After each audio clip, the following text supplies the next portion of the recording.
이사야는 700년 전 예루살렘이 멸망할 것이다를 예언하고 있죠. 하나님의 심판이 도래한다는 것입니다. 그러므로 빨리 깨닫고 회개하고 하나님 앞에 돌아와라 하는 이런 예언의 말씀을 전해주고 있습니다. 선지자들을 통해서 하나님께서 계속 경고하시고 있지만 이스라엘 백성들이 깨닫지 못하지요. 이사야는 BC 약 700년경 선지자고, 그리고 586년에 예루살렘이 멸망하니까 약 120년, 130년 후 이 이스라엘 나라가 망하게 되죠. 하나님께서는 미래를 보시고 지금 예언해 주시는데 깨닫지 못하니까 결국은 예루살렘이 바벨론에 의해서 멸망을 당하게 되는 역사가 있습니다. 지금 러시아 우크라이나 전쟁이 2년 반 계속되고 있습니다. 사실은 2년 반 됐지만은 그 전부터 분쟁이 있었습니다. 2014년부터 우크라이나 안에 분쟁이 있었어요. 뉴스를 통해서 잘 들으셨겠지만 크림 반도 쪽에 있는 돈바스 지역의 사람들이 친러 성향을 가지고 있는 사람들입니다.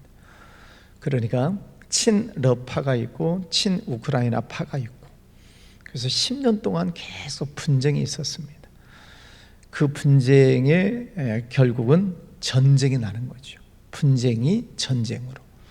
그래서 전쟁이 나서 2년 반 동안 얼마나 많은 사람들이 죽습니까? 우크라이나에서 군인이 10만 명이 죽고 민간인이 3만 명이 죽고, 경제적인 손실로 하면은 178조 원 경제적인 손실이, 전쟁 때문에 이것을 다시 복구하려고 하면은 약 1000조 정도가 든다고 그래요. 나라가 망하는 것입니다. 엄청난 전쟁의 그런 피해가 있죠. 전쟁이라고 하는 것은 예방이 참 중요한데 예방하지 못하면 이런 어마어마한 손실을 입게 됩니다. 우리나라도 6.25 전쟁의 아픔이 있기 때문에 다시는 전쟁이 나지 않도록 우리가 할 일은 기도하는 거죠. 우리 민간인들이 할 수 있는 일은 뭐가 있겠어요? 기도하는 것이고, 또 대통령 또 지도자들이 올바른 판단을 잘 내릴 수 있도록 기도하는 것이죠. 그래서 우리가 날마다 우리 나라를 위해서 기도해야 됩니다. 우리 나라가 여러분도 다 이렇게 분위기를 보고 느끼시겠지만 하나님께서 우리나라에 주셨던 축복, 또 우리 한국 교회에 주셨던 축복이 이제 촛대가 옮겨지는 것 같은 그런 안타까움이 있습니다. 교회도 마찬가지고 점점 기도하는 사람의 숫자가 줄어가요. 교회에 열심 있는 성도들의 숫자가 줄어갑니다.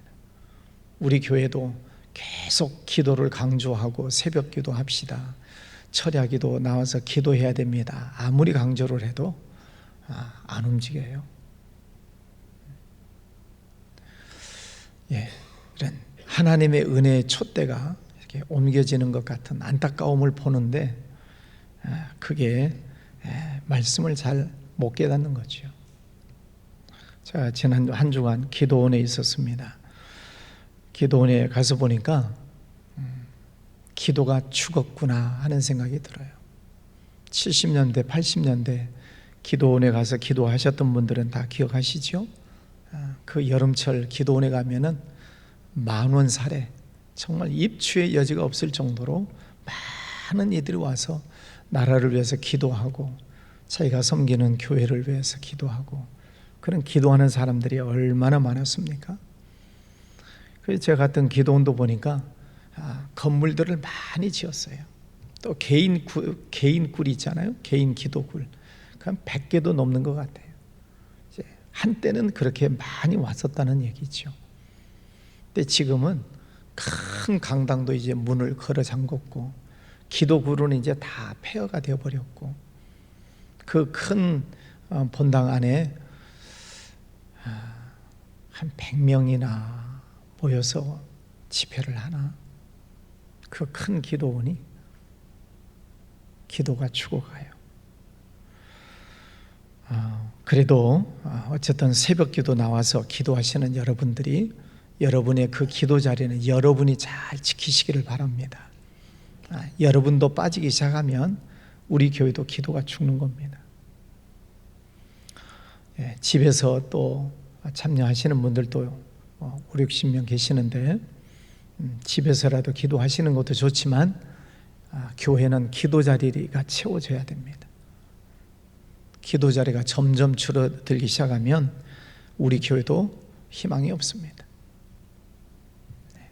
그래서 기도합시다.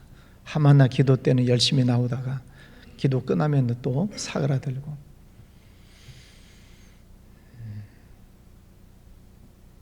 일단 하나님께서 주시는 예언의 말씀을 무시하면 하나님의 심판이 도래한다는 것이죠. 그래서 하나님께서 한탄을 하시고 이사야 선지자를 보내셔서 지금 계속 경고하시고 있고, 경고하시면서도 하나님은 또 소망의 말씀을 주세요. 그래서 하나님은 심판하시는 하나님이 아니라 우리에게 소망을 주시는 하나님이시다는 것을 계속 또 사인을 주시죠. 1장, 2장, 3장 말씀에서는 하나님께서 계속 심판에 대한 예고를 하시지만 4장에 들어와서는 한 번 더 소망의 말씀을 주십니다.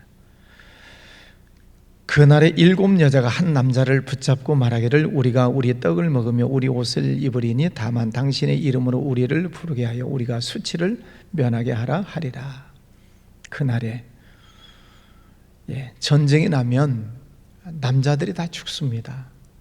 지금 우크라이나에도 군인으로 죽은 사람이 10만 명이에요. 그리고 이재민 우크라이나를 떠나서 다른 나라로 다 도망간 사람들이 600만 명이에요. 나라가 망하는 것입니다. 그런 전쟁이 끝나고 나면 이제 남자의 숫자가 줄어드는 거죠.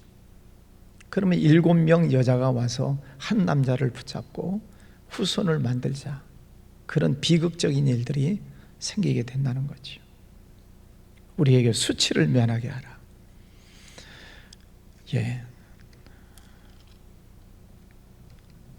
그런 이제 폐허가 되어버리고 망해버리는 그런 상황 속에 2절 그날의 여호와의 싹이 아름답고 영화로울 것이요.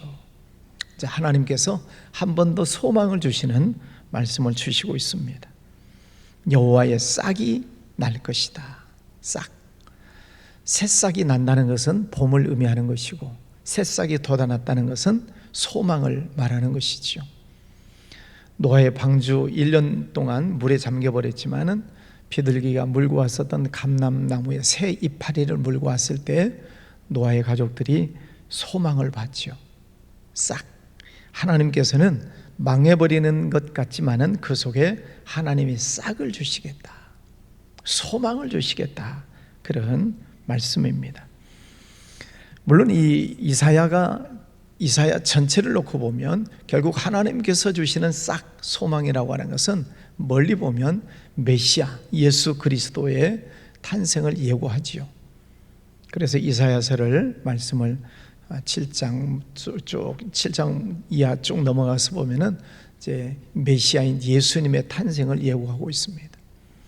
그는 이제 먼 훗날이고 700년 후 일이고 하나님께서 여호와의 싹을 주시겠다. 그 싹, 하나님은 죄인들을 심판하시기도 하지만 그러나 다시 소망을 주시겠다 말씀을 하세요.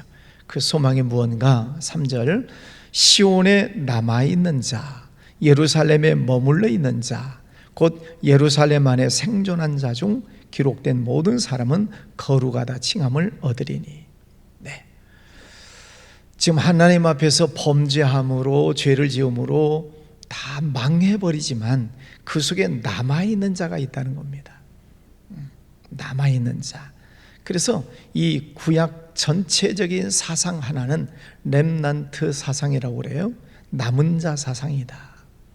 끝까지 신앙의 절개를 지키고 끝까지 믿음을 지키고 있는 그 남아있는 사람을 하나님은 찾으신다는 겁니다.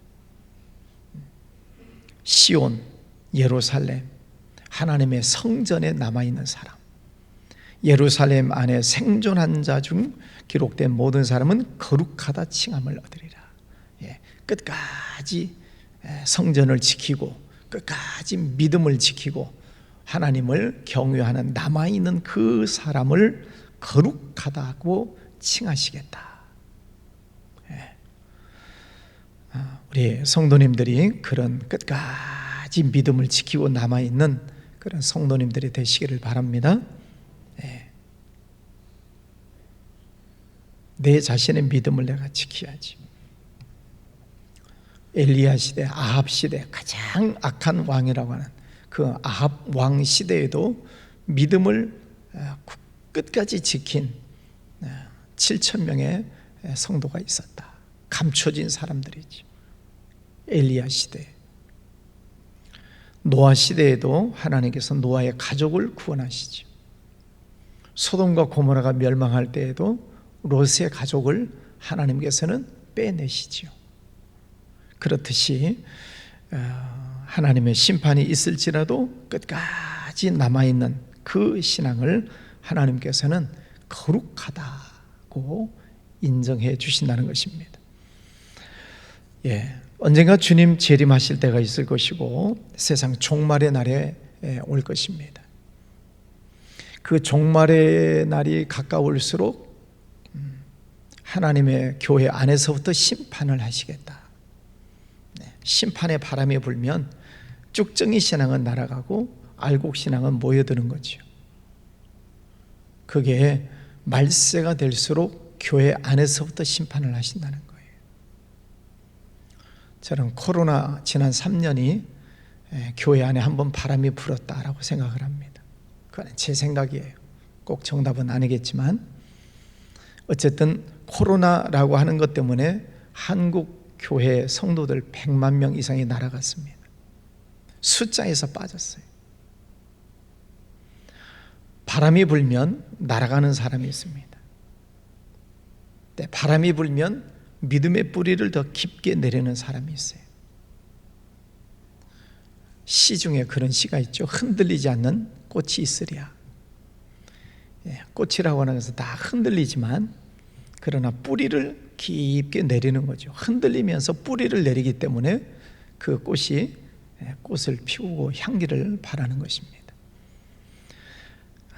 바람이라고 하는 것은 언제든지 불 수 있는 것이지만 그러나 뿌리를 깊게 내릴 때에 그 식물이 살아나는 것이고 꽃이 피고 열매를 맺게 되는 것이지요. 끝까지 여러분의 믿음을 잘 지키시고 뿌리를 잘 내리시기를 바랍니다. 4절에 보면 주께서 심판하는 영과 소멸하는 영으로 시온의 딸들의 더러움을 씻기시겠다. 여러 가지 힘들고 어려운 일들이 있으면 시온의 딸들도 더럽혀지는 죄에 노출되고 또 범죄에 노출될 수도 있겠지요만은 그러나 하나님께서는 끝까지 남아있는 그 시온에 남아있는 그들을 하나님께서는 씻기시겠다. 그 중에서 청결하게 하실 때가 됩니다. 우리가 내 믿음을 지킨다고 하지만 우리가 내 자신의 믿음을 얼마나 청결하게 지킬 수 있겠습니까? 살다 보면 실수하고 잘못하고 또 그릇 행하는 그런 일들이 있겠죠. 그런데 그래도 하나님을 믿는 그 믿음을 끝까지 잘 지킬 때 하나님께서는 그런 소멸하는 영으로 심판하는 영으로 우리의 더러움을 씻어주시겠다.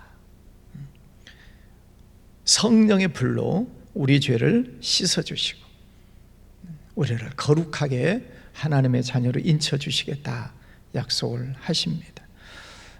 여러분의 믿음을 잘 지키시지만 우리 연약하잖아요. 다 부족함이 있고 약함이 있잖아요.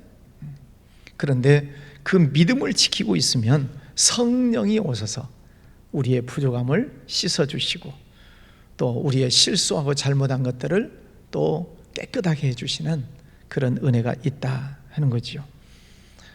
마귀도 여러 가지, 사탄도 여러 가지 모습으로 나타나잖아요. 사람을 미혹하는 영도 있고, 거짓말하는 영도 있고, 사람을 또 힘들게 어렵게 만드는 그런 심판의 도구로 쓰임받는 영들이 있어요. 그렇듯이 성령께서 한 분, 물론 한 분 성령이시지만 그 역할을 보면 때로는 심판하는 영으로, 때로는 소멸하는 영으로, 또 우리의 몸을 치료하는 영으로, 우리를 보호하는 영으로, 우리에게 소망을 주시는 영으로 우리와 함께 하시는 성령의 은혜를 우리가 깨닫게 되지요. 성령 하나님을 우리가 모시고 살 때에 그 성령께서 때때로 우리를 지키시는 영으로, 치료하시는 영으로, 보호하시는 영으로 우리와 함께 하시고 우리를 청결하게 성결하게 인도해 주시리라 믿습니다.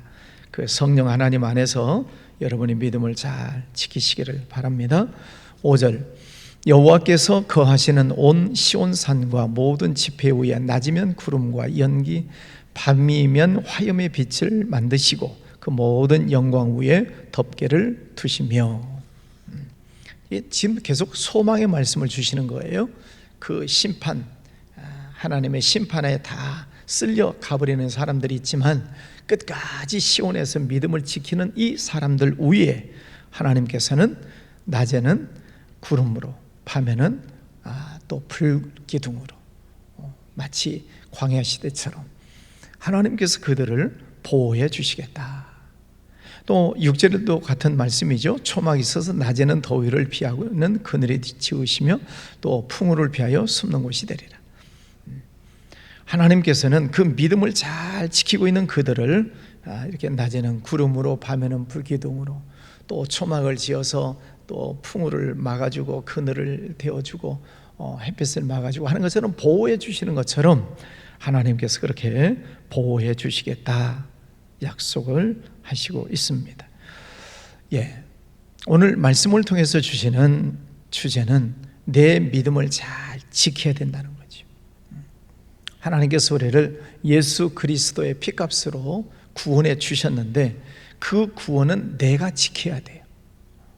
하나님은 구원은 은혜로 주셨는데 그 구원은 내가 지켜야 돼. 그래서 내가 새벽에도 나와서 기도하는 것이고, 또 예배하는 것이고, 시간 나면 말씀을 읽고 묵상하고, 또 주신 은사를 따라서 봉사하고, 이게 내 믿음을 지키는 일이죠. 이런 믿음을 지킬 때에 하나님께서는 그들을 심판하는, 소멸하는 영으로 청결하게 씻어주시겠다, 또 보호막이 되어주시겠다, 이렇게 약속을 하시고 있습니다. 여러분의 믿음을 잘 지키시고, 또 우리 교회에 기도하는 그 자리, 여러분이 앉아있는 그 자리를 여러분이 잘 지키시고 끝까지 주님 안에서 승리하시기를 바랍니다. 두 가지 광고 말씀을 드립니다. 하나는 주형용 집사님 부친상이 있습니다. 그래서 전남 무안, 꽤 굉장히 먼 거리인데 교회에서 9시에 출발합니다. 가실 분들은 9시까지 오시고, 김영애 권사님 남편 최규현 집사님 오늘 허리 수술을 하십니다. 허리 수술이 잘 될 수 있도록 기도해 주시기를 바랍니다.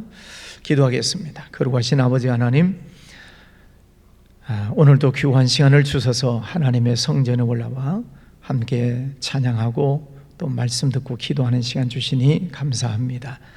여러 가지 시험의 바람이 불지라도 우리의 믿음을 끝까지 잘 지키고, 또 시온 예루살렘 성전을 잘 지키는 이들에게 하나님께서는 소망을 주시고 또 성령의 은혜로 보호해 주시겠다 약속을 하셨습니다. 하나님께서 우리에게 주신 이 구원을 저희들이 잘 지키고 또 뿌리를 잘 내리고 우리의 신앙생활을 열심히 갖춰 나가기를 원합니다. 우리 교회의 모든 성도들도 깨어 일어나 기도하게 하시고 본인의 믿음을 본인이 잘 지켜나가는 살아있는 믿음이 되면 좋겠습니다.